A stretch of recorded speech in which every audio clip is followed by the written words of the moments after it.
La lucha de Santa Gema Galgani contra los poderes de las tinieblas. El enemigo de las almas comenzó su ataque contra ella muy temprano. Tal vez desde sus primeros pasos en el camino de la santidad, el diablo adivinó las vergonzosas derrotas que sufriría por medio de ella y decidió no perder tiempo. Antes de irse a vivir con los Gianninis, y estando aún en su propia casa, ya estaba acostumbrada a las aterradoras apariciones del espíritu del mal y había experimentado en su cuerpo virginal esos efectos del todo indeseables que a menudo acompañan su presencia. Ellos, los demonios, la estaban esperando en su habitación por la noche, declaró Cecilia Giannini, refiriéndose al tiempo en que Gema todavía dormía en casa, en forma de perros, de gatos, de hombres, monos negros, como los que uno ve en una casa de fieras.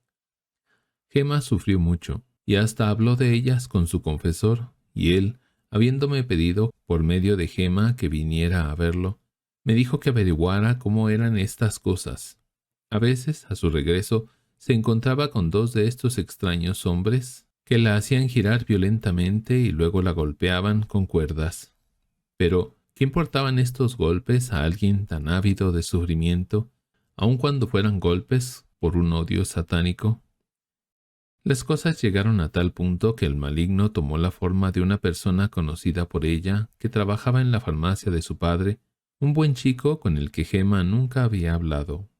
Ocupó una habitación continua a la de su tía, quien testificó que él nunca había entrado en su casa.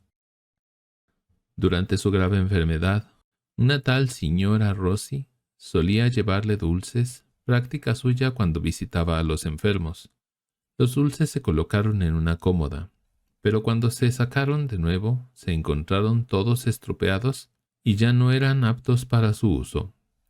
La tía Elisa preguntó a Gema si los niños habían estado en los cajones, pero ella respondió: «Nadie ha estado cerca de ellos. Es el mismo diablo quien ha hecho eso». Así el espíritu maligno procuró destruir los pocos consuelos que la caridad de los demás procuraba en su enfermedad.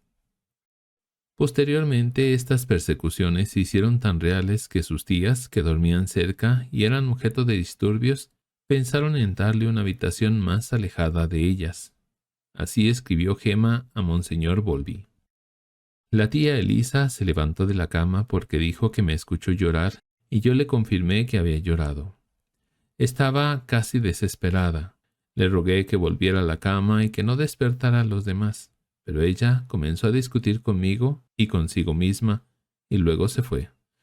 Esta mañana, sin embargo, me dijo que me daría ese cuarto oscuro que tú conoces para dormir. Allí estarás a gusto, dijo, y además no quiero perder mi sueño nocturno. Un día la priora de las monjas mantelatas, Sor Inés, vio a Gema sosteniéndose el codo izquierdo con la mano derecha. Era evidente que sufría y le confesó: «Tengo un gran dolor aquí». Al preguntarle qué había pasado, respondió: «No he hecho nada. Chapino», así llamaba ella al diablo, «me ha dado un golpe aquí en el brazo».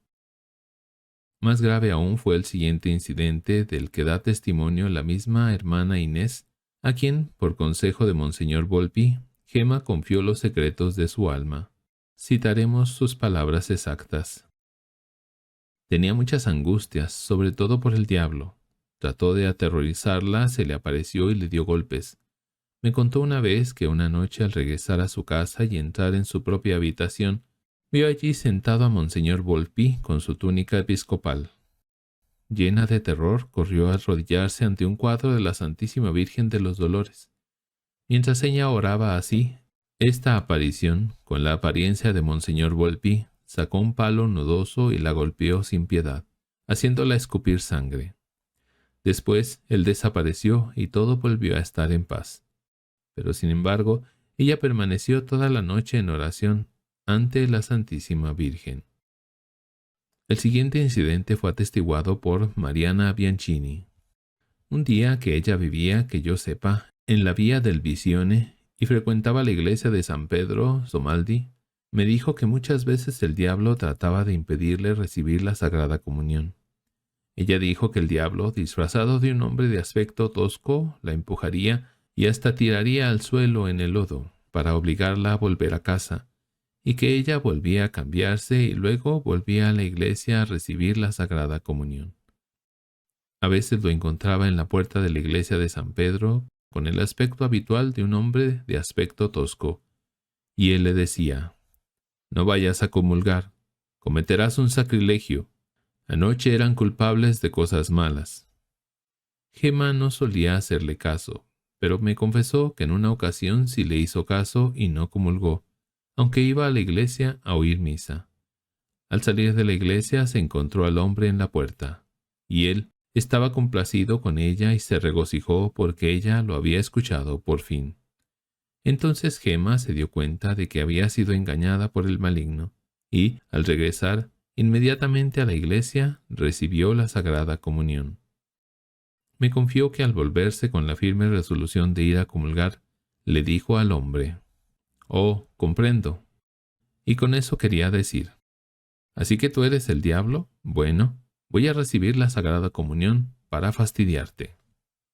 La recepción de la Sagrada Comunión por parte de Gemma debe haber sido muy desagradable para el enemigo de las almas, y por eso se esforzó de otras maneras en impedir que ella la recibiera.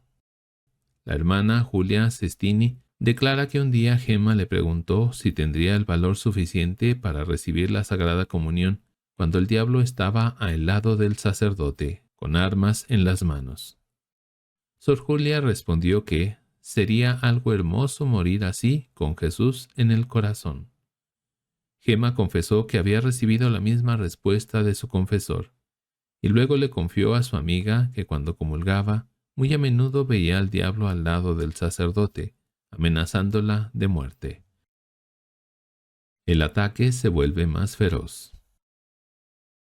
El diablo nunca depuso las armas en este ataque a Gemma.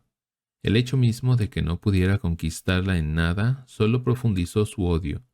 No fue solo para alejarla de la Sagrada Comunión, por lo que la persiguió. Sus ataques iban dirigidos contra todas las virtudes. Uno pensaría, como comenta el padre Germán, que el diablo tendría algo más importante que hacer en su reino de tinieblas. Ciertamente, nada parecía agradarle más que atormentar a esta inocente niña, empleando siempre nuevos medios para asaltarla con tentaciones y perturbarla con sus persecuciones.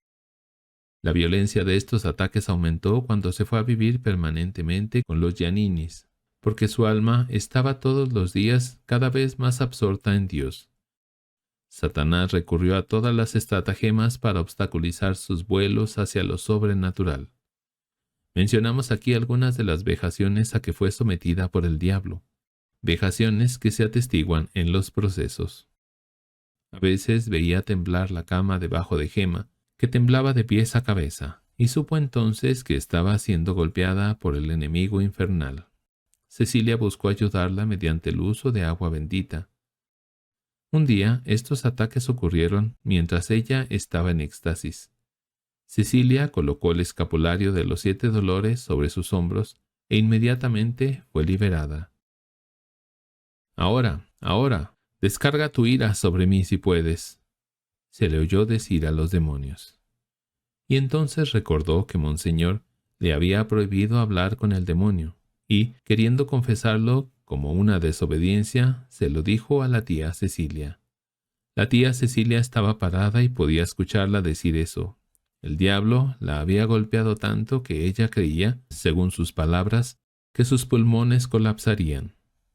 Entonces vio al diablo retirarse a un rincón debajo de la ventana, y fue en ese momento cuando pronunció las palabras antes mencionadas. La tía Cecilia le dijo que fue la Santísima Virgen quien la liberó, y entonces Gemma pidió los escapularios y los usó para siempre, hasta su muerte. Estas vejaciones, según la tía Cecilia, no cesaron mientras ella vivió. Al principio ocurrieron a intervalos, pero continuamente hacia el final de su vida. Hacía que uno se estremeciera al presenciar sus sufrimientos. Cuando se arrodilló para orar, el diablo cayó sobre ella desde su espalda. Cuando se acostaba, la tía Cecilia, que dormía en la habitación de al lado, escuchaba los ruidos y los golpes de siempre, y corriendo hacia ella muchas veces la encontraba arrastrada debajo de la cama o tendida boca abajo, ahora en un lugar, ahora en otro, y la escuchaba todo el tiempo suplicando a Jesús: «No dejes que esa fea bestia se me acerque». Sin embargo, una cosa particularmente destacada por todos los que presenciaron estas espantosas escenas fue su gran modestia. Por ejemplo, nunca dejaba que se le vieran los pies, sino que los guardaba metidos bajo el vestido, que no se quitaba al acostarse. En particular, el diablo debe haber temido y odiado las oraciones de Gemma, porque utilizó todos los medios para impedir que las dijera. La molestaba, la golpeaba y la derribaba. La tía Cecilia declaró que la vio mientras rezaba caer hacia atrás, con las piernas de las rodillas para abajo metidas debajo de ella. Hubo un periodo de alrededor de un mes en el que, según Monseñor Morecini, Gemma parecía estar realmente poseída. Esto es lo que declara: «Apenas había comenzado a orar cuando, como yo mismo observé en 2 ocasiones, dentro de 4 días, el diablo la asaltó, y tomando dominio sobre sus sentidos la hizo comportarse como una poseída. Ella fue arrojada sobre la tierra, repelía a quien le ofrecía algún objeto de devoción. Alguna vez escupió sobre el crucifijo y sobre el cuadro de la Santísima Virgen, y recuerdo que un día me agarró el rosario de la cintura y lo partió en pedazos. Sin embargo, debo decir esto, que en tales ocasiones ni yo ni ninguno de los que la vieron jamás percibimos en ella el menor acto contra las buenas costumbres, el menor acto de indecencia. Nunca pronunció palabras, excepto, según supe por la señora Cecilia, para decir «Vete, vete», cuando la tía se acercaba a ella. Cuando le ofrecí cualquier objeto sagrado, ella usó las mismas palabras para mí. La exorcicé, pero sin resultado la primera vez, ya que aunque se calmó, después de media hora, los asaltos continuaron. La segunda vez que usé los exorcismos, ella se quedó tranquila. Entonces le di una reliquia de la Santa Cruz para que se la pusiera y le ordené que le pidiera a Jesús que la librara de esos ataques del diablo. A partir de ese momento quedó enteramente libre. Gemma quiso quedarse con esta reliquia y, consintiendo, Monseñor Morecini se la puso en el cuello y la tuvo siempre allí. Después de su muerte se la dio a su amiga Eufemia, quien luego se convirtió en Madre Gemma. Uno no debe sorprenderse al leer este incidente. La posesión no es un mal absoluto, dice Sandreau, resumiendo la enseñanza de teólogos y místicos. Solo el pecado es un verdadero mal. La posesión es para el afligido un sufrimiento terrible, pero un sufrimiento que puede ser para el mayor bien de un alma que se alegrará y agradecerá a Dios por toda la eternidad. Más frecuentemente es una prueba y no un castigo. Dios permite a veces que las personas más inocentes y más santas pasen por esta dura prueba. Rabia satánica. Pero quizás las apariciones que más afligieron a Gemma fueron aquellas en las que el espíritu inmundo tomaba formas inmundas y desvergonzadas para tratar de oscurecer el candor de su alma. Fue a causa de uno de estos asaltos que, como ya se mencionó, se zambulló en pleno invierno en una cisterna de agua helada. Era un baño famoso, como ella misma lo llamó después, que seguramente le habría causado la muerte si no hubiera sido rescatada por una mano invisible. Y no solo los celos satánicos por los rápidos pasos que Gemma estaba dando en el camino de la santidad fueron la causa de las persecuciones que tuvo que sufrir. Este odio se acrecentó aún más a causa de su celo por la salvación de las almas. Como nunca nada la hizo desistir de su apostolado, el diablo intensificó sus ataques. Jesús advirtió a su sierva y ella se lo contó así al padre Germán. Después de la comunión, hace 2 días, Jesús dijo: «Hija mía, el demonio se prepara para hacer una guerra violenta contra ti». Y estas palabras me las hizo oír a cada momento en mi corazón. Ora, ¿quién será el vencedor, el diablo o mi alma? Oh, cómo me aflige este pensamiento, cómo se decidirá esta guerra. A esta advertencia siguió una amenaza. Guerra, guerra sobre tu alma. Estas palabras resonaron en sus oídos durante varios días. El padre Germán también estaba incluido en esa amenaza y poco después se produjo el primer ataque. Al emprender la dirección del alma de Gemma, el padre Germán le había ordenado que escribiera la historia de su vida pasada, con el pretexto de conocer mejor sus pecados, pero en realidad para obtener un relato de las maravillas que Dios había obrado secretamente en su alma. Para superar sus objeciones, esto se llamaría una confesión general. Incluso aquí experimentó una gran repugnancia, porque pensó que el padre Germán se escandalizaría al conocer sus pecados, y no prestaría más atención a su alma. Pero nuevamente la obediencia ganó.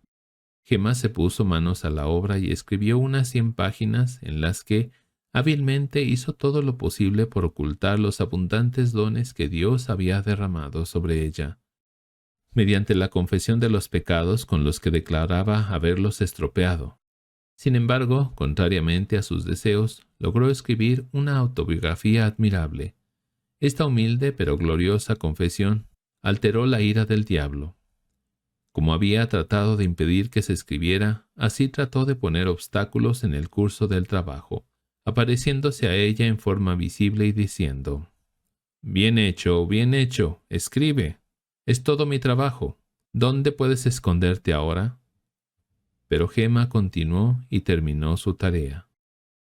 El diablo no cesaba en la lucha y se esforzaba por deshacerse de las páginas que tanto le confundían.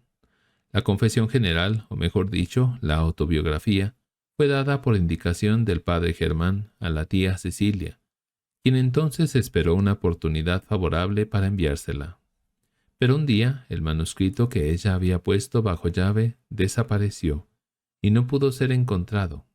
El mismo diablo se lo había llevado, como se lo hizo saber a Gemma. Ella le escribió al padre Germán. Una noche, no recuerdo qué noche era, estaba durmiendo plácidamente cuando vino el diablo con una tentación un poco mala. Luché durante más de 1 hora más o menos, recé, hice la señal de la cruz, etc. Una sola invocación a la Inmaculada Concepción me liberó del todo, pero él, enfurecido, quiso vengarse. Hubiera querido pegarme, pero como le estaba prohibido desde aquella vez que el padre provincial lo ahuyentó, no pudo hacerlo. Gritó: «Guerra a tu padre, tu manuscrito está en mis manos», y se fue.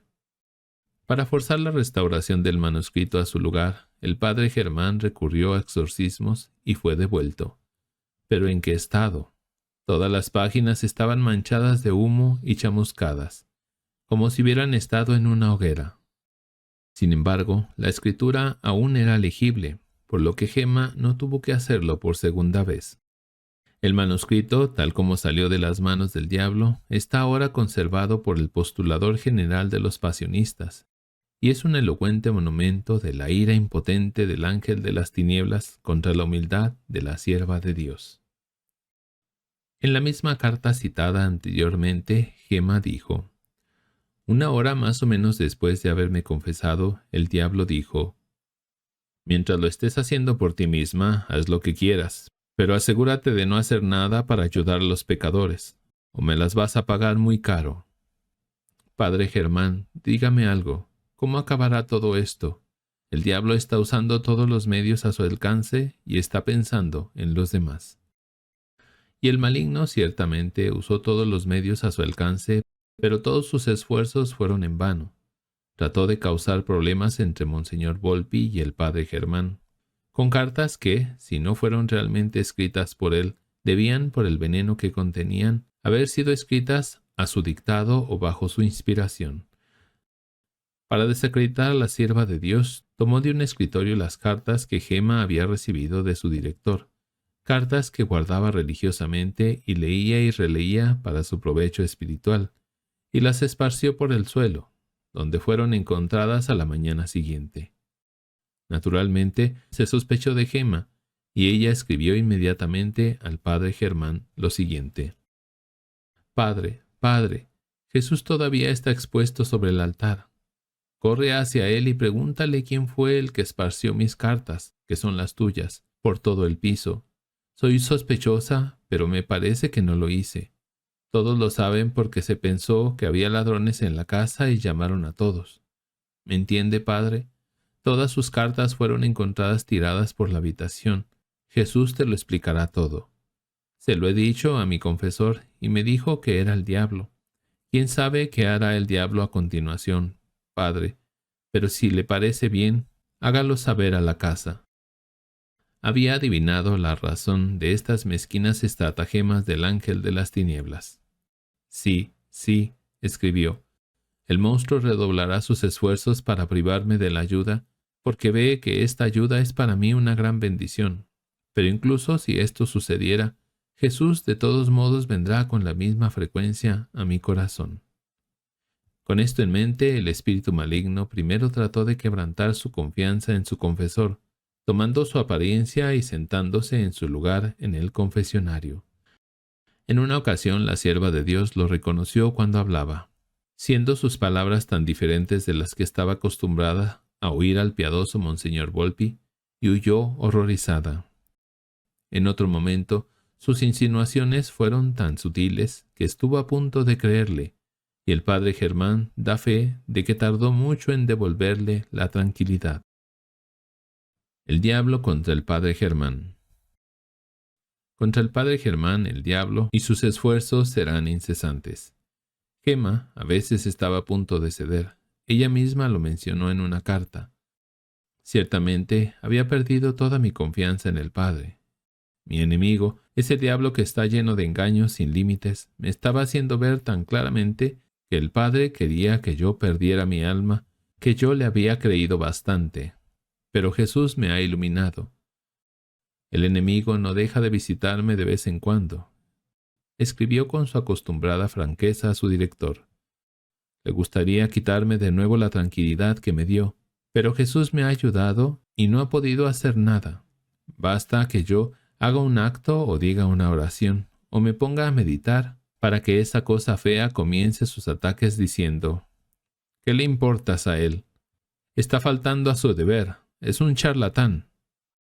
Y sabría cuántas tentaciones sugiere sobre usted, cómo trata de hacerme creer que está loco, que es un adivino, etc. En ocasiones hace resonar en mis oídos estas palabras: «Ay, sí, confíate en él, en ese tonto de charlatán».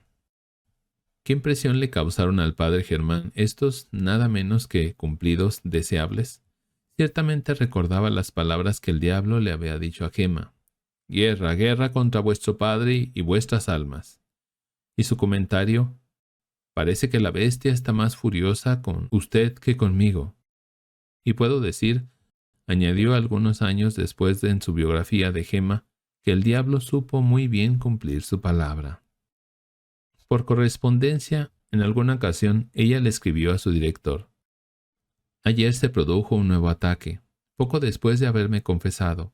Escuche, padre, el confesor dijo que creía que era mejor suspender aquellas pequeñas penitencias que me había permitido practicar desde hacía algún tiempo. A decir verdad, no me gustaba nada hacer esto, pero como el confesor me había dicho muchas veces que lo que más agradaba a Jesús era la obediencia, y parece que empiezo a comprenderlo un poco, le aseguré que me contentaba con hacer lo que él quisiera. Si supiera cómo se fatiga el confesor en hacerme buena, y sobre todo obediente. Pero mi cabeza es de madera y mi cuerpo es perezoso cuando se trata de obediencia».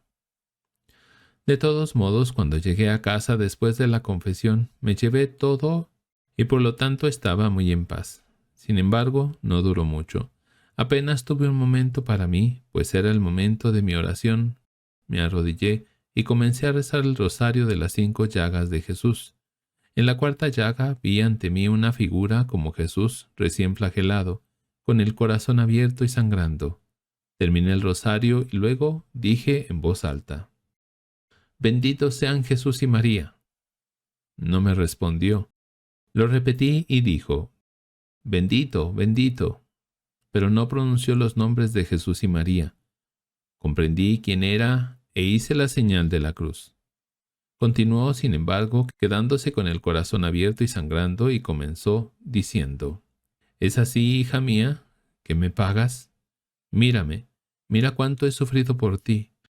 Y ahora que puedes, no me das consuelo de aquellas penitencias, que después de todo no fueron mucho, y bien puedes continuarlas como antes. No, no, respondí. Quiero obedecer, y si hago lo que tú deseas, estoy desobedeciendo.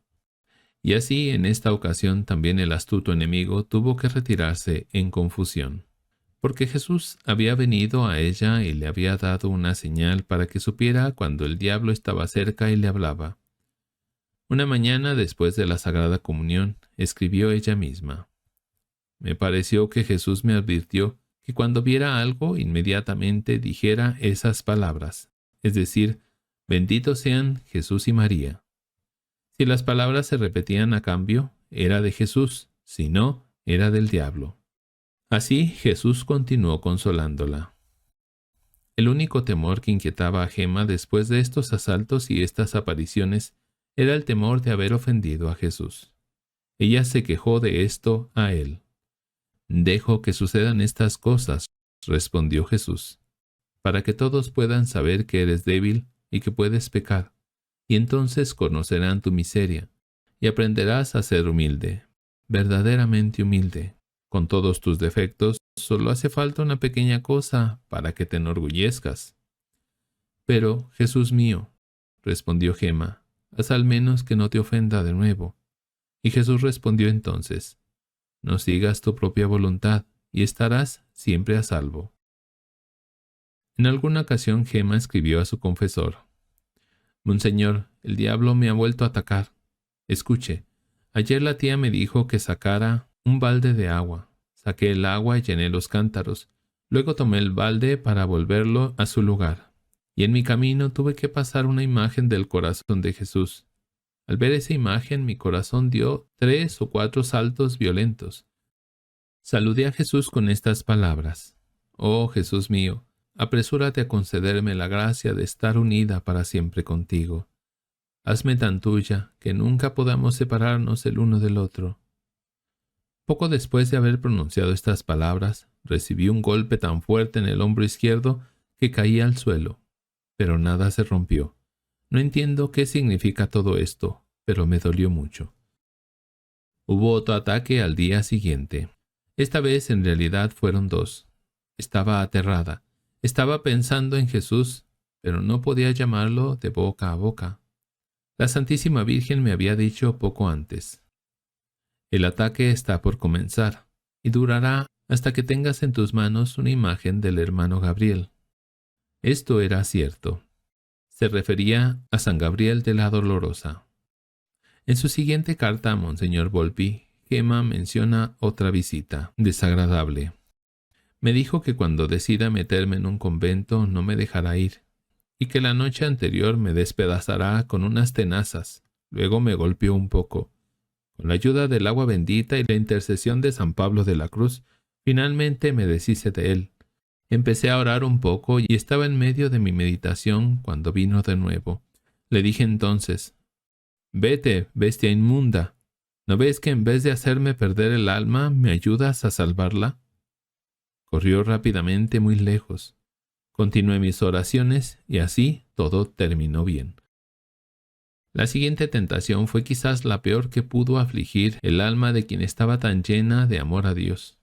Aquí está su propia descripción de ella. A eso de las 9:30, él, el diablo, me dejó un rato porque yo dije con mucho fervor: «Bienvenidos los sufrimientos, bienvenida la cruz». Apenas había dicho estas palabras cuando se fue. Tomé el crucifijo entre mis manos y me recogí un poco. Jesús vino a darme su cruz. Lo tomé y en ese momento me dio las marcas en mis manos y pies, con mucho dolor. Quise levantarme y ponerme de rodillas para hacer la hora santa, pero en ese momento volvió aquella bestia, esta vez en forma de joven, que me susurró al oído: «¿Qué estás haciendo? Orando a un malhechor que quiere vengarse de ti. Mira lo que te ha hecho, te ha clavado en una cruz, tal como está él. Mira el daño que te hace, pisotéalo, escúpele en la cara. Dile que te deje en paz y que yo voy a ser tu guía desde hoy». Besé a Jesús para fastidiar al diablo y dije: «Oh Jesús mío, te doy gracias por todas las gracias que me has dado, y deseo amarte con todo mi corazón». Y todo el tiempo él, el diablo, me susurraba al oído: «¿Cómo puedes amar a un malhechor condenado a muerte? ¿A un hombre que no conoces? Mírame, soy un buen joven que no hace daño a nadie. Esa persona, sin embargo, te hace sufrir siempre. Yo, por el contrario, te haré feliz siempre. Si me obedeces, te voy a librar de todo dolor en tus manos y pies. Si me prestas atención, te haré feliz y te llevaré conmigo». Habiéndome dicho todas estas cosas, me dejó, y comencé a hacer la hora santa, y la hice bien. Apenas me arrodillé, cuando Jesús vino y conversé con él por un rato. Le pregunté dónde había estado. «Estuve cerca de ti», respondió. Contra estos ataques del enemigo, que se hicieron cada vez más frecuentes, Dios le dio a Gema una ayuda particular, entre otras, en San Gabriel de la Virgen Dolorosa. Después de uno de estos ataques, ella lo invocó. Él se le apareció y le dijo: «Si la tentación llena de temor tu corazón y tu alma está a punto de ceder ante el enemigo, recurre a mí, y entonces podrás estar segura de la victoria». En otras ocasiones se le aparecía y, poniendo su mano sobre su cabeza, le hacía decir 3 veces: «De las acechanzas del diablo, líbranos, oh Señor». Y así fue liberada de la tentación. Incluso en sus éxtasis estaba sujeta a estos ataques diabólicos, y los presentes a menudo sentían lástima y terror, mientras ella luchaba contra el ángel de la oscuridad. Victoriosa. Esta amarga y dolorosa lucha duró toda la vida de la sierva de Dios, pero a pesar de la astucia del enemigo, siempre salía victoriosa. Él la atacó en todos los sentidos, atacó todas las virtudes, incluso apeló a esa debilidad de la mujer que hizo que Eva cayera en el paraíso terrenal, pues en una ocasión hizo parecer que había unos 50 niños con velas en las manos alrededor de su cama, y que, guiados por un obispo, se inclinaban y la honraban. Pero esa vez el diablo sufrió una completa derrota. Aquí no podemos dejar de citar el himno de acción de gracias que se le oyó pronunciar en éxtasis hacia el final de su vida, mientras reflexionaba sobre las batallas que había librado y las victorias que había ganado. He comenzado a considerar las grandes batallas que con tu ayuda he ganado contra el demonio. Son tantas. ¿Es posible, oh Señor, que sin tu ayuda hubiera podido vencer en tan violentos conflictos? ¿Quién sabe cuántas veces habría vacilado mi fe si tú no me hubieras ayudado? Si no hubieras venido en mi ayuda, mi esperanza y mi caridad se habrían debilitado. Si tú, luz eterna, no hubieras iluminado mi intelecto, se habría oscurecido.